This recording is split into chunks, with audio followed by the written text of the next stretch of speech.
I live on Hornby Island, if you can see Oh, behind yeah. me, Yeah. and the Wi-Fi is not very strong. It's more like a tin can with a little string, leading up the hill. At least it's not dial up. No, not quite, not quite at that level. Doug, I ordered your book yesterday, so I'm excited to get it from Amazon. Oh, excellent! I'm Yeah. glad you could, and I hope that it's helpful to you. And Yeah. I imagine in the ordering process, you had a little look at what it entails and what's involved in Yeah. the book. Yeah. We all struggle with that and we all need solutions. So why not help one another and we can learn and grow from each other?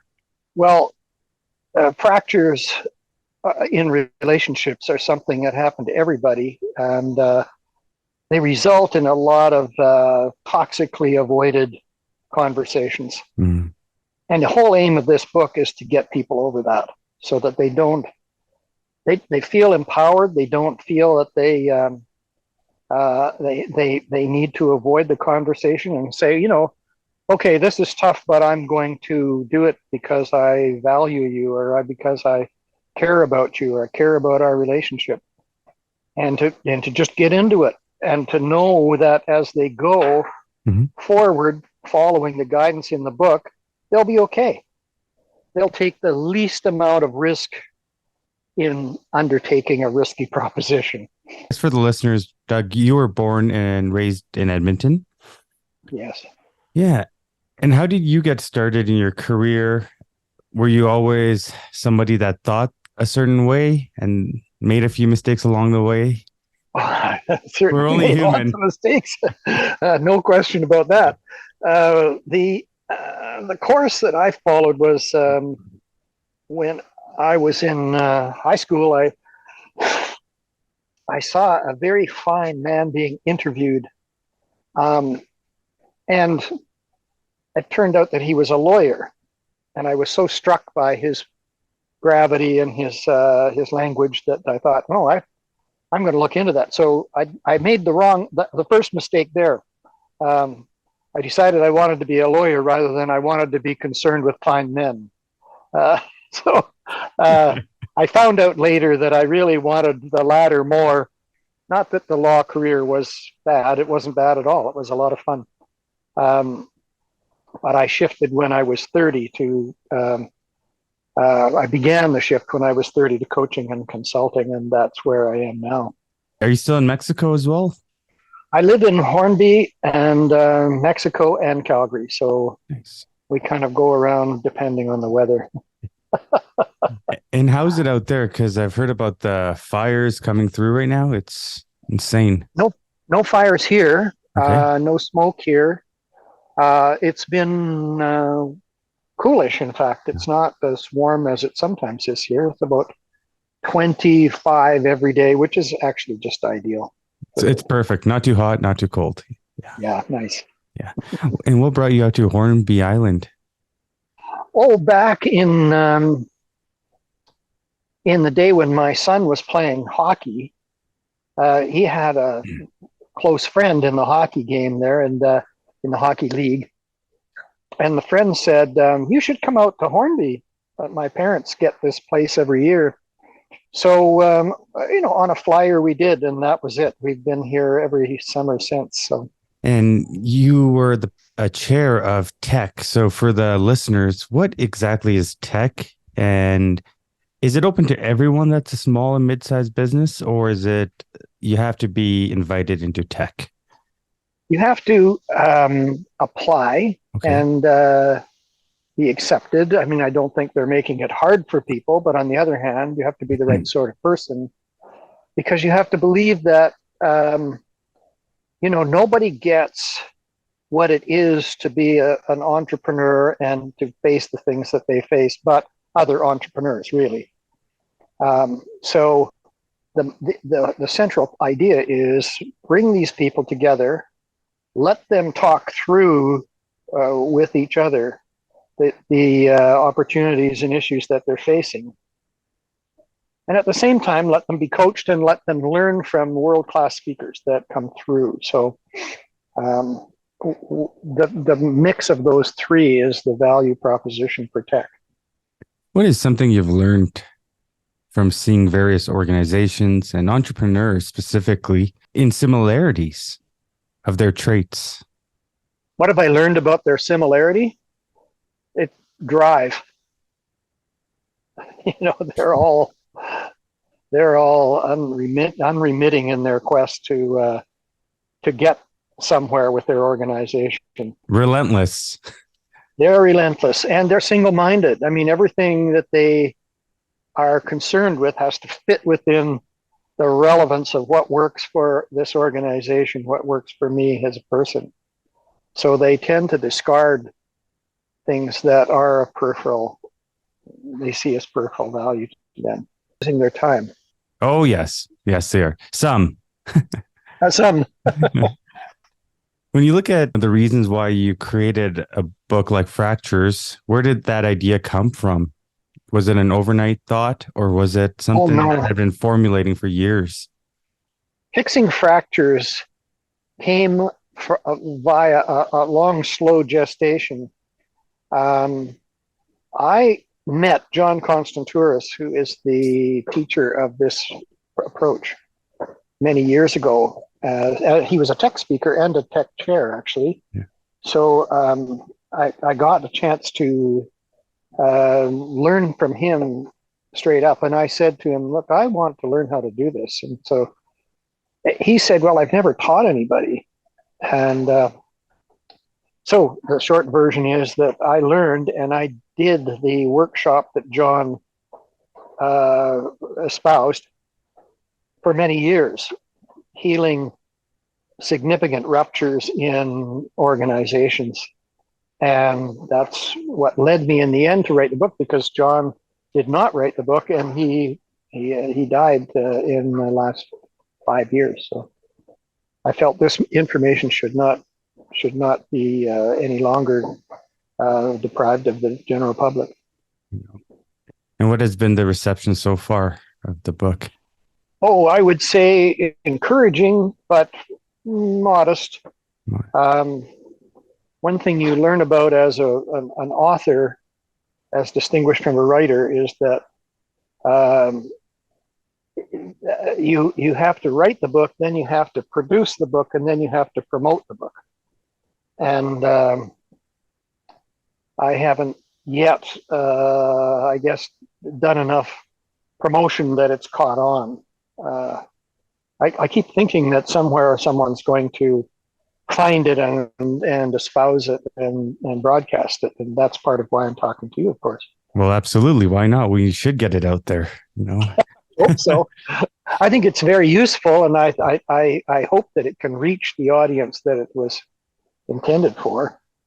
What would you say some of the tools that an audience could get out of it as an entrepreneur? What could I receive out of that book? The principal value in the book is getting people over their avoidance, because they avoid these conversations at great cost. And if it's, it can be a conversation in a business where, somebody comes after a long drawn out dismissal, comes down the hall and says, "What took you so long?" The decisions that follow from conversations that didn't happen are often unfortunate, particularly when it comes to people. People are very, very difficult to secure and replace these days. So, having an unfortunate brush with somebody in your firm and then writing them off and first freezing them out and then writing them off. The cost involved in that, it's just monumental. And so if I can help people get over their reluctance and then feel that they have the skill and confidence to tackle these things, and sure, they're tough, they're tough. And nobody wants to do this. But if you know that you can get through it with a minimum of damage and a great deal of possible upside, then you'll do it. Of course. But it takes discipline, as does anything worth doing. Well, it's discipline, but I think it's also like, ego, because we can always put blame on others and then avoid, like you said, the communication is there's a lack of it. And I've been guilty of that at times where I've just left things unsaid and it'll slowly creep up on you. You almost got to deal with them and face them and address them. And I'm sure the other party's wondering, hey, Zach, like you What said, happened? what happened? Exactly. And if they're courageous, they might, broach that with you Yeah. in that way. But they don't do it either, you know. So you end up in this stalemate, and communication collaboration goes down to zero. That's why it's so important in organizations. The workshop that we used to do, John and I, was centered on this. It was just this simple. We went through the organization and just found out what everybody's beef with everybody else was.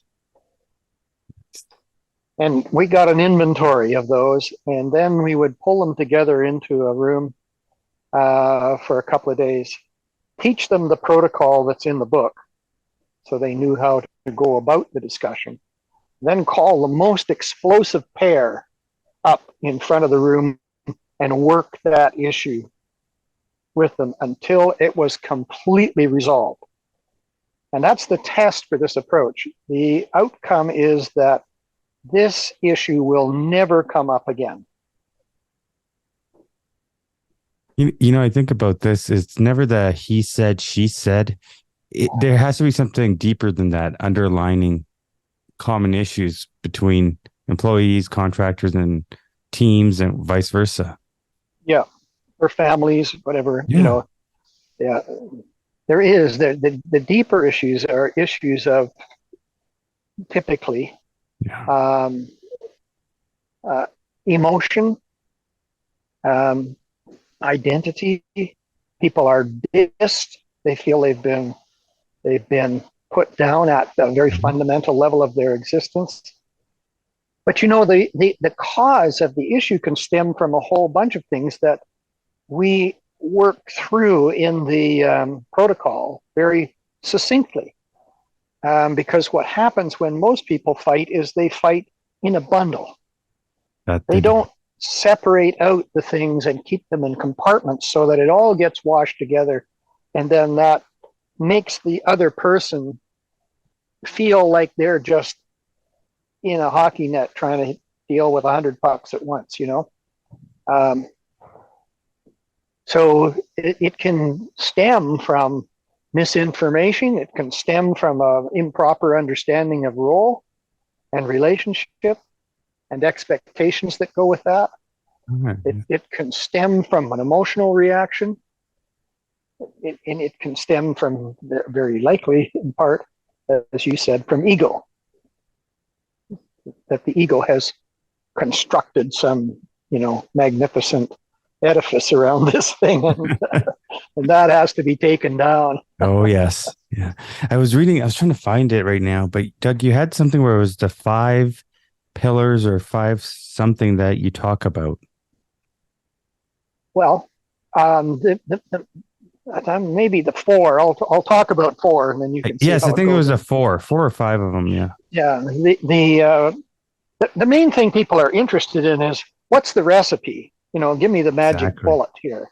So that, if there is one, would be the relationship protocol, which is an 8-step guided approach to the discussion.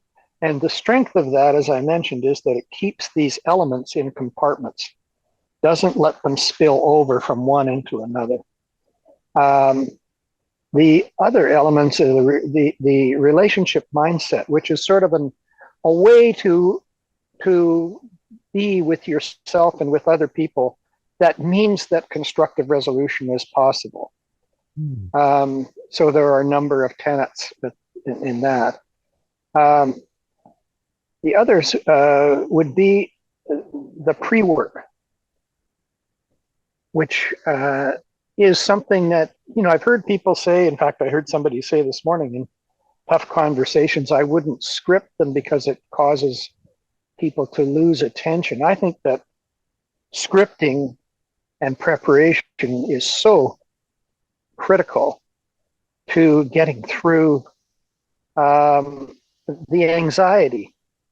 If you've sort of cycled through the thing beforehand and you've taken yourself out and taken your ego off the table, which is one of the things you do in the pre-work, then maybe you'll be more present and more able to contend with the flood of emotion, because every really tough conversation to heal a fracture is attended with huge emotion, typically.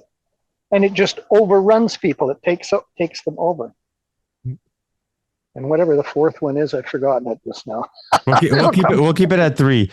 When you look at anxiety and preparation and through the process, do fractures last forever? Well, they're like bone fractures. They don't get better on their own. And if they heal badly more often than not. So, you need intervention. And, I don't know if you've ever had a broken leg or broken arm or something like that, have you? No, not yet. Not yet, eh? Knock on wood. Well, most people who have, that the intervention is almost as bad as the initial break. It's pretty rough when the doctor resets the bone or, or does the operation that puts 7 screws in your tibia. This is not a lot of fun, and there is a recovery process. So this guidance is not intended for just kind of casual. I'm mad at so and so because he chews gum in the movie. It's not intended for those. It's intended for significant issues. Yeah. And those, when people break with other people, they're pretty bad. And they don't get better by themselves. They tend to get worse left alone.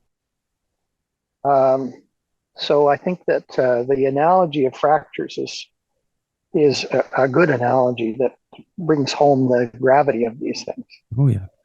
When you look at your life, was there moments where you had fractures and you had just left them and didn't deal with them? Yes, I certainly have had my share of them. And before I knew how to deal with them, I was much like other people. I just, floundered, whatever I did. I didn't do much about it, and it just resulted in alienation from people that I really cared about, or situations that I would have done much better in.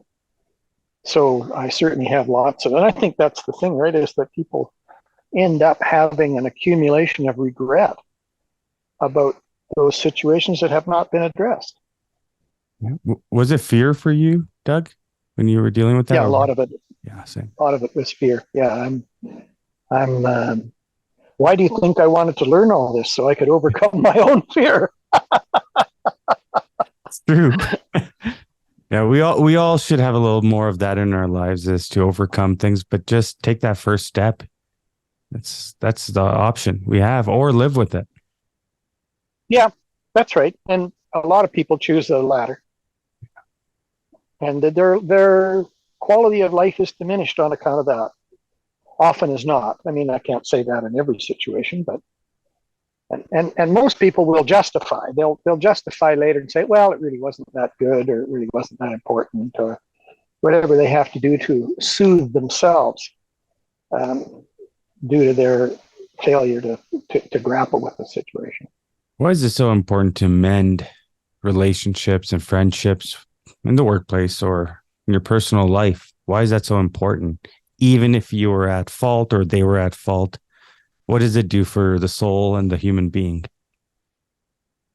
Well, the first thing I would say is the richness of the relationship, the possible richness of the relationship, is never known until the relationship is tested. So if you have a relationship and it seems to be valuable and pleasant and helpful and all that sort of stuff, and then you have a a breach of trust with that person. You can write it off or freeze them out, as I say, and just say goodbye to it. Or if you go into it and carry out this discussion, you will find that on the other side of it is a much richer, much more robust relationship. Because now we know who we are and what's important and what's not important and why things strike us the way they do. So I think people vastly underrate that possibility. I wonder, though, if I applied the tools that I learned from fractures to a relationship that I need to mend, what if that individual hasn't grown or, applied some of the tools for themselves? You also don't want to just pass them the book and say, hey, you should read this too. And then, maybe. No, that doesn't work too well.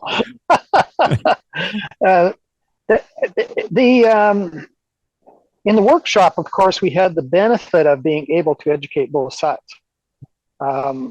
which was a good thing because many of these situations that we were facing were real game breakers.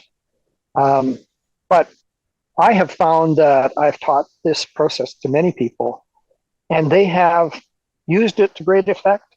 So it doesn't seem to require that the other person has to play along in a particular way. I mean, the conversation is a guided, shared conversation. It's not a casual, just wing it talk. So the process is one that has to be chaired by the person bringing it on. And that enables them in guiding the thing to steer it and to avoid things avoid subjects that are going to take it off course. And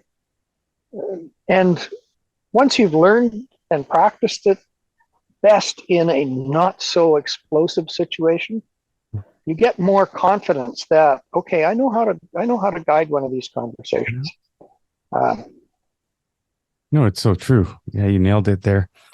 When you look back at your life, would you change anything in terms of continuing to be a lawyer? And or do you feel like you did the right thing? You've been on the right path. You shifted and you're in a happier, peaceful place. Well, are there times when a change in vector would have made a big difference? I mean, I met a television reporter one time. We were having drinks in a hotel room with friends of his, and he said, "I'm thinking of taking a run at the mayor." And I said, "Oh, that's nice, Ralph. I hope that you do well with that." So, nice. Of course, that was Ralph Klein. Yes, absolutely. And had I been a little bit more alive to the situation, I could have perhaps followed his star a little more closely. Oh yeah. Did you bump into him at the St. Louis or the King Eddie? Where he's? No, it wasn't. It was at actually the Westin that we were in for that. Oh yes. At that time, he was upscaling a little bit. At that time, yeah. Yeah, you knew him, I take it. Oh yes, yeah, and his history, and he was great for our city and obviously province here. So yeah, he was a people's person, wasn't he? Oh, he sure was. He was out there. Oh yes, yeah, and he didn't give gave voice to a few things that still stick in the lexicon. About the Eastern bums and so forth. Yeah. Before we get going here, maybe we can talk a little bit about tech. What is tech? What does it stand for? And what made you join that organization? Well, tech, the acronym is the Executive Committee. In the United States, they've changed that, perhaps because of confusion with technology. They've changed it to Vistage. And it's a very large organization. I think it's 25,000 CEOs now, maybe more. The aim of it is to bring peers at the kind of mid-level presidency not the gigantic companies, not the teeny weeny companies, but mid market kinds of presidents, to bring them together, to have them be in a monthly meeting that is protected, so that the sanctity of the discussion is such that it never goes anywhere, never comes back on anybody. And people are very good about that. And then what we do as chairs is we meet individually with each member for 2 hours a month. And we tend to surface, they tend to tell us what's up in their world. And so our job is to kind of make sure that those issues come before the group and are the subject of constructive discussion in the group. And the third leg of the stool is that speakers are brought in to these small groups of 14, so it's not like rooms full, to speak to them about issues that are, within their concern. So they might be financial, they might be relationship, they might be leadership, marketing, all those kinds of things. Are you seeing a lot of younger folks join those organizations? Well, I think younger folks like them. I'm sure that they are drawn to them, but the reason they're drawn, of course, is they want to hear from the more experienced people. It's like tennis players; they always want to play with players who are better than them. Of course, that's the only way you level up. That's right. So they, I think the attention in recruiting is to attempt to have a broad scope of experience, and too early is not good in these groups. If the person is too green, then that's not good. No. What was one of the best pieces of advice that you've received and you've applied to your life? I guess right now I would say be ready for changing evolution in your personal self. Who we are at 20 is not who we are at 30, is not who we are at 40, etc. Mm-hmm. And we had a speaker named Frederick Hudson who came and spoke to us about the eras of development and how you can look forward to the way life changes. Well, Doug, thank you again for today. I appreciate it. Zach, I really enjoyed meeting you and talking with you, and I look forward to hearing your end of the book.